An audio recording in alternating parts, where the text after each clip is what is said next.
All right, guys, here's where we left off last time was the first slide talking about part two in the workers' compensation employer's liability policy.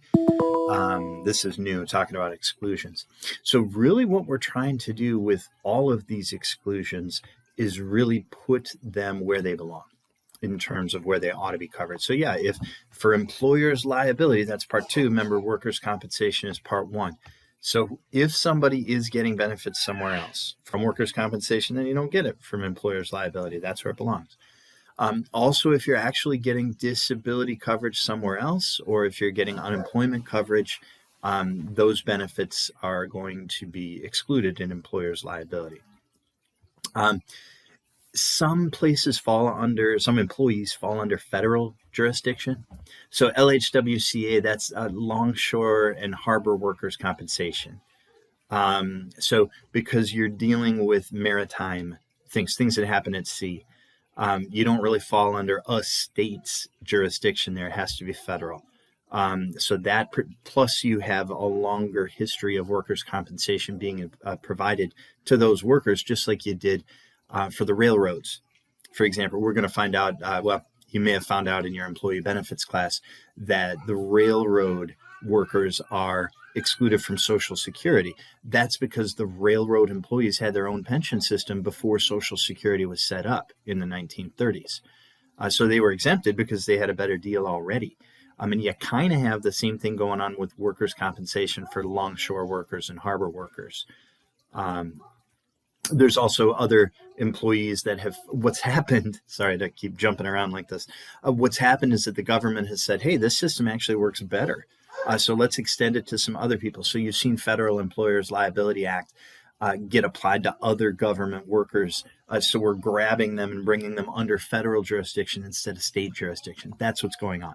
So yeah, if you're insured there, you don't need state workers' compensation. So we're going to exclude it there. If you're outside Canada and the US, then you're going to have to do something different to get your insurance because that's a standard exclusion here. Here we get something different. Punitive damages are excluded. So if a court should decide that as a company, I've behaved poorly enough that I deserve to be punished, and they fine me, basically, they're awarding punitive damages. Insurance never covers punitive damages. And that's why, right? Because the whole point is to punish. And if I could avoid having to pay this punishment by buying insurance, well, then I'm not being punished at all. So I'm getting around the whole purpose. So insurance companies say, yeah, we're not paying for punitive damages, and we're also not paying penalties for violating laws. So yeah, maybe I'm supposed to have certain safety equipment installed. I don't. Somebody gets hurt. Yeah, I'm going to be responsible for paying their injuries. That's work comp. And if they have a third-party claim, might be responsible for paying employer liability. On top of that, the court may say, look, what are you doing operating without law, without what the law requires in terms of safety equipment? We're going to issue another $1 million punishment, punitive damages. Insurance won't pay that part. Here's where it's excluded. And that's why the whole point of a punishment is to make it hurt. And if you could get out of that by having insurance, then there wouldn't be any point to it. And then no surprise, yeah, if there's intentional stuff going on, that's not going to be paid. So important to know that defense costs. Now, workers' compensation, remember, that's not litigated. So there isn't any defense cost for workers' compensation. Employer's liability could be litigated. Whatever the employer has to have for legal costs, that'll be provided above the limits. So on that information page, there will be limits listed for your employer liability coverage. There will be no limits listed for workers' compensation coverage because those limits are dictated by state law. And so they're incorporating the state statutes into Part 1. Part 2 has limits. So the limits that you're going to see: bodily injury per accident, there will be a disease aggregate, and then a disease each employee limit as well. You control those as the employer. You can make those as high as you want. But they're going to be stated on the policy. So the liability is not unlimited for employer's liability. It is unlimited for workers' compensation, at least for medical costs. So that's an important difference. All right, you've got extended coverage into other states. So it's a little bit like commercial auto. You go driving into another state, they have higher requirements. We bump you up to whatever those higher requirements are. Doesn't work the other way. We don't contract coverage if you happen to end up in a state that has lower expectations. If you're permanently expanding, we'll cover you for a short period of time. We're trying to help you out, but you've got 30 days to notify to make sure that continues. Where you have monopolistic states, remember that's the state where only the state is allowed to sell workers' compensation insurance. No other company can do that. That can make it a little complicated. So there, you're probably going to have multiple policies there. We will give you a little bit of coverage for employer liability in states that have monopolistic workers' comp, but no employer liability. So the states that have workers' comp and a monopoly, so they don't allow other companies, it's private companies that are providing the employer liability. So if you're only temporarily in that state, it would be real easy to not realize that. This is how we're handling that. We have a little bit of a stopgap coverage. 4 and 5 duties, we talked about this already. Notify and cooperate. You've got to let the insurance company know that, hey, we've got a workers' comp or an employer liability claim.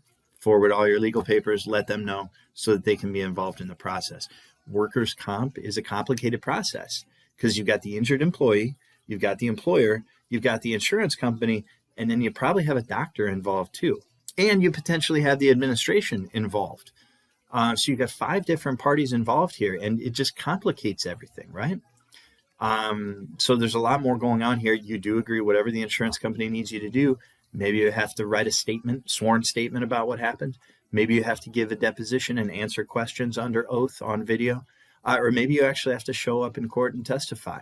That, again, showing up in court, that's only going to happen in employer liability, right? There's nothing to go to court for in workers' compensation because that's the exclusive remedy. There's no suing in that part of it. The premium is going to be based on payroll. So the rate is so much per dollar of payroll. And then whatever payroll is in that class. And then, you're paying an estimated premium. You don't know what your payroll is going to be for the year. You can get close, but you don't know. So at the end of the year, we're going to go back through and audit. And if your payroll was higher than you thought it was going to be, you'll have to pay in some more to cover workers' compensation. If it's less than you thought it was going to be, then you'll get a refund. And that's what we're doing. We're reconciling at the end of the period. You pay your premium up front. All insurance, that's how it works. You pay your premium up front. And then you will audit and reconcile at the end. We'll do an example here at the end because there will be an example on the exam to show how do you calculate workers' compensation insurance. It's not hard. It's just a process that you have to follow. And once you get the process down, it's pretty straightforward. Some conditions that we have to deal with. You've got an inspection condition. And that's a little bit different. We haven't seen it phrased this. So what's happening with an inspection condition, the insurance company has a right to look at your workplace. And they're doing that to try to, it's a loss control function. They're going to come in and they're going to look at your operation. They have the right to do that with notice. They're not just going to knock on your door and show up out of nowhere. They're trying to work with you. They're trying to make your place safe. They're not trying to catch you. So they'll come to your place and they just want to look and they want to see, and, are you following all the laws that you're supposed to? Do you have things in place that can help reduce losses? And then they'll make recommendations. That's the idea. As far as transfer of rights and duties, you don't get to transfer to another. You can't transfer this policy to another insurance company without their permission. That's not going to work. And as is almost always the case, insurance companies almost never grant transfers. They would rather cancel the old policy and issue a new one rather than try to deal with what's already out there and the things that may or may not comport with how they run their business. As far as canceling, they've got to give you notice. So they can't. And then there's some states that are even going to go further and put restrictions on non-renewing. So if you plan to not renew a customer, they have to give you some type of notice so that you can arrange for alternate workers' compensation coverage. We don't want immediate cancellation because that means we've got employees that are at risk. They can be hurt and nobody would pay. So even if they have one of the cancellation conditions, which are generally restricted, they're going to have to give you some notice so that we can make sure that your employees are still protected. All right, so how do they rate classes?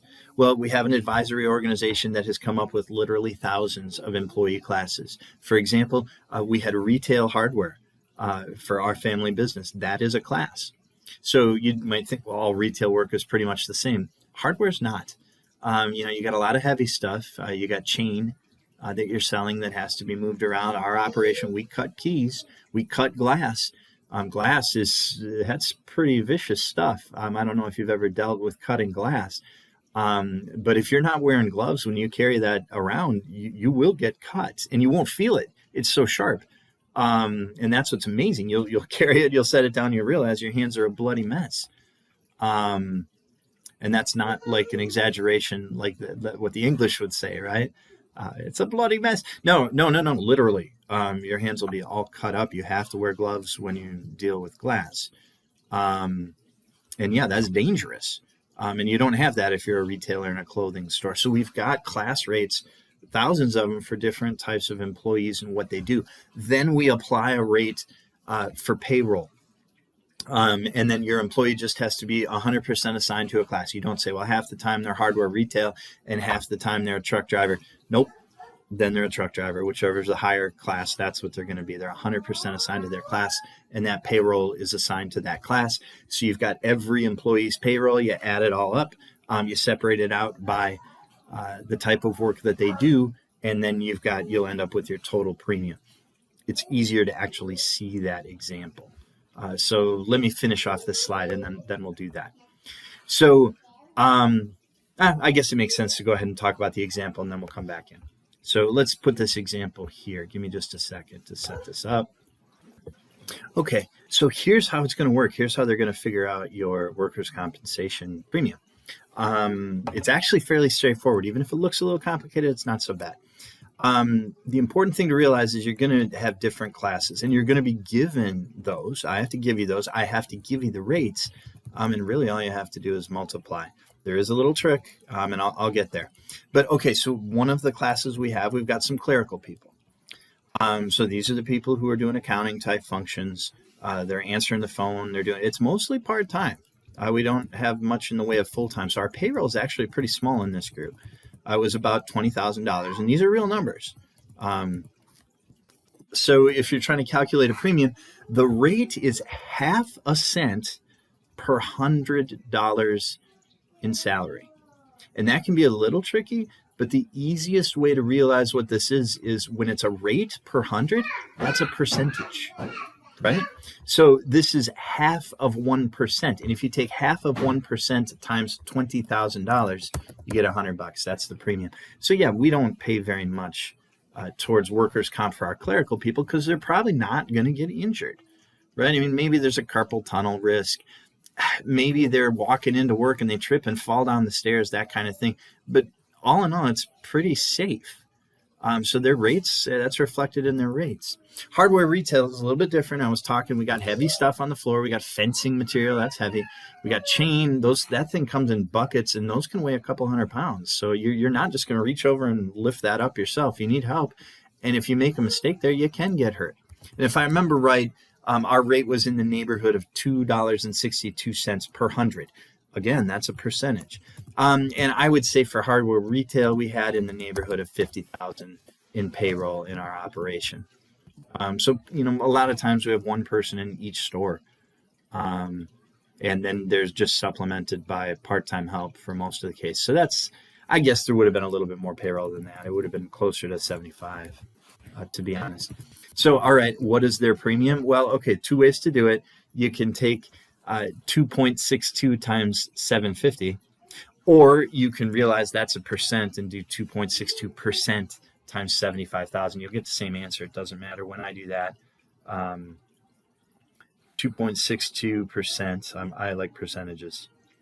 So I'm going to do 262% times 75,000, and I get 1965 is the premium. So that's the workers' compensation premium attributable to hardware, the retail operation. Then we had truck drivers. Okay, well, hauling propane is a physical activity. Not only are you out on the road and you've got a whole bunch of different exposures from work-related accidents involving vehicles, you've also got When you stop the truck at the customer's house, you got to pull the hose. That's heavy, and most of the time you're tromping through snowbanks. It's winter, it's cold, and that's physically demanding labor here. And it's real easy to conceive of situations where you're going to have accidents. I remember this rate; it was 6.8. Because that was pretty expensive, because our total payroll was in the neighborhood of $150,000 here. And same thing. So we're looking at 6.8% of $150,000, or 1,500 hundreds times 6.8. You'll get to the same place. It's just whichever you think is easier. You do it how you want. When I do it, I get 6.8% of 150,000. It'd be 6,800 plus half of that. It'd be 10,200, right? Yeah, that's what I got. So that's not a small amount of money, right? 6.8%. Let me just do that again. I got something different on my calculator than what I got when I did it in my head.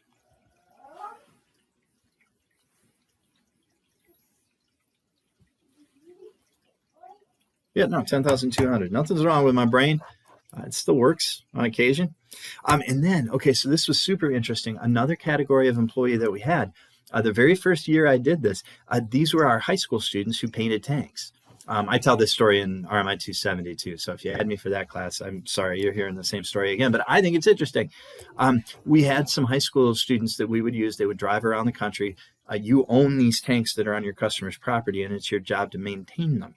So yeah, when they sit there for 10 years, they start to look a little rough. You want to paint them every so often. So the first year I did this, I classified our high school workers as painters, and we don't pay very much. I mean, these are people who are making a couple dollars an hour more than minimum wage, but I mean, a $15,000 budget goes a long way. We had 3 of them. And then the rate came back on the audit, and the rate was like $17.40. It was huge. And I was just like, why is it so expensive to have these guys that are driving around? I get that part. But why is it so dangerous to have a painter? Well, when I classified them as painters, they're not typical painters, right? Typical painters are using one piece of equipment that our guys were not. And that's ladders, right? Ladders are exceptionally dangerous. When you're up in the air, if you fall, it's going to be bad, right? You're not going to have any minor injuries when you fall off a ladder. Those are going to be real serious, and it's reflected in the rate. So the first year I did that, we just kind of had to suck it up and pay, and that was expensive. The next year, I asked the insurance company, our guys really are not painters. I mean, what they do is paint, but they don't have ladders. They're not up in the air. They're not working like that. That doesn't seem right to me. And they said, yeah, you can classify those as general labor. And that was still kind of expensive. That rate was in the neighborhood of 7%. But at least it was something we could handle. So here you're looking at 7.5%, not quite a 15,000, 7.4% if you're doing it that way, times 15,000. $1,110. That's what you get. So, all right, you've done all this work. Congratulations. Now you just have to add all this up, and that's going to be your premium. You're paying this at the beginning of the year, and when I add that up, 100 plus 1965 plus 10,200 plus 1110, I get 13,375. So that's what I get for the total premium. I'm not double checking it, so make sure you're doing this with me. Make sure that's right. Then we have to apply the modification factor. That's going to be given to you. They're going to flat out say, hey, you have had claims in the past, and we think the proper mod factor is 1.16. So, all right, well, that's super simple. You just take 13,375 times 1.16, and then that's going to give you your actual premium. So once we apply the mod factor, there you go, 15. That means the total premium is 15,515, and that's the total workers' comp premium. There you go, boom, you're done. So it's not that hard. It really isn't. The hardest part is realizing if you want to use it as a rate per 100, that's fine. But it's a percentage as well. That's the same thing. It'll get you the same place. So there you go. That's how you work out the premium. Okay, so that's what you pay at the beginning of the year, $15,515. What if we get to the end of the year and we find out that your truck drivers, you only had 120,000, 25,000. Let's try that.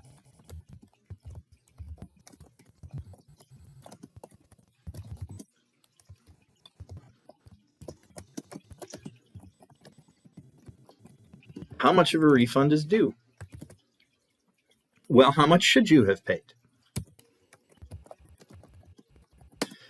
So you should have paid 6.80% times 125,000.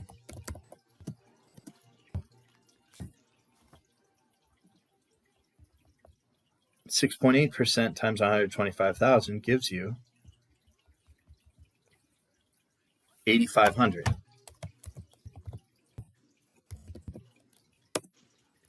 So that's what you should have paid, and instead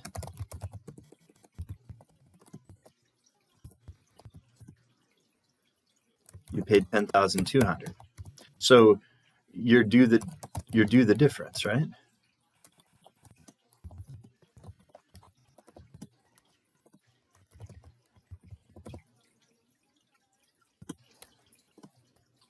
Which is going to be 17,700. I'm sorry, it's going to be $1,700, right? Is that right? Yeah, that's right. So your refund that you would be due at the end of the year would be $1,700. Now, if we're changing, I mean, in reality, you're probably going to be changing each one of those, and you're going to have to do that. The trick is to make sure that you're doing it before on the mod factor. You have to apply that adjustment before you have the mod factor, right? So up here, you should have paid.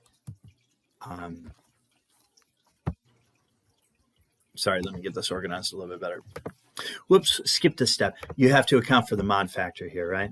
Because you ended up paying $1,700 more than you should have, but that $1,700 more was then incorporated into the mod factor. So you paid $1,700 times 1.16. So you have to inflate that to get the right answer. So the total refund due is $1,972 when I do it. And where did I get 1972? Well, I took the 1,700 and I applied the mod factor. You can do it the long way if you want. I mean, you could go ahead and plug in, instead of 150 here, recalculate the whole thing at 125. And then you put in your number here, apply the mod factor. So it'll be 1,700 less here times 1.116. And then you could subtract that from 15,515 and you'd still get 1972. That's just doing it the long way. As always, I tell my 11-year-old this all the time. In math, there's always more than one way to get to the right answer. But there is a problem on the exam that looks pretty much like this. So you do want to be familiar with how to do this in order to score as high as you can on that particular part of the exam. Anyway, great. We're over time. This is a good place to stop. Except I've got one more slide to talk about. I guess I don't want to do like a 2-minute recording. Let me go ahead and finish off that last piece here. So that's how you calculate a premium. That's how you do a refund. And it would work the opposite way if you hadn't reported enough. You just pay more plus the mod factor. You'd have to calculate that in as well. So it's experience rated. What do your past losses look like? That's a mod factor. Retrospective rating sometimes gets used, and it's worth defining that term real quick. Sorry about that. I'm losing my answer here. Okay, so we've got experience rating.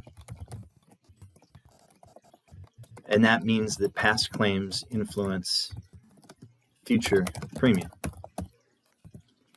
And then we have retrospective rating. I'll introduce it first and then I'll explain it. So this is where current claims influence current premiums.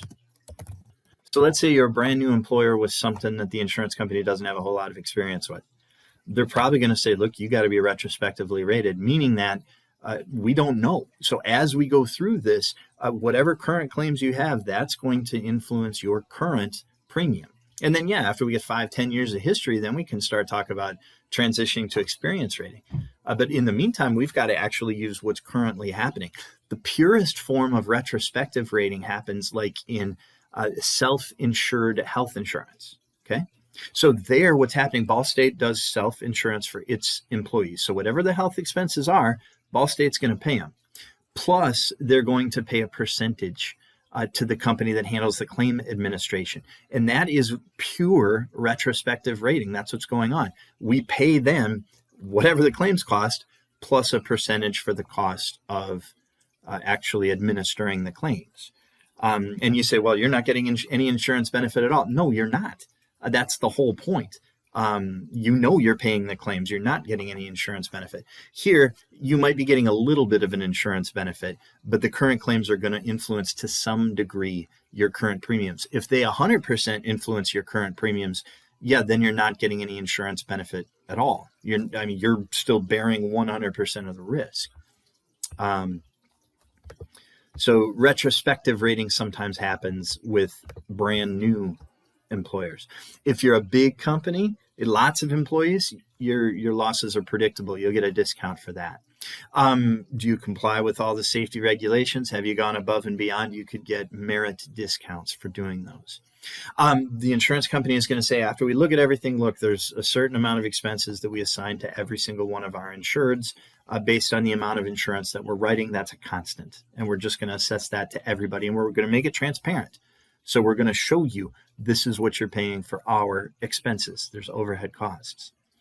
It's possible to get a plan where you say, look, I'm willing, I don't need the first dollar of every claim. We know we're going to have workers' comp claims, and we've set aside a certain amount of money to deal with those. Maybe $100,000, $500,000, $1 million, depends on the size of your company, what's rational and normal.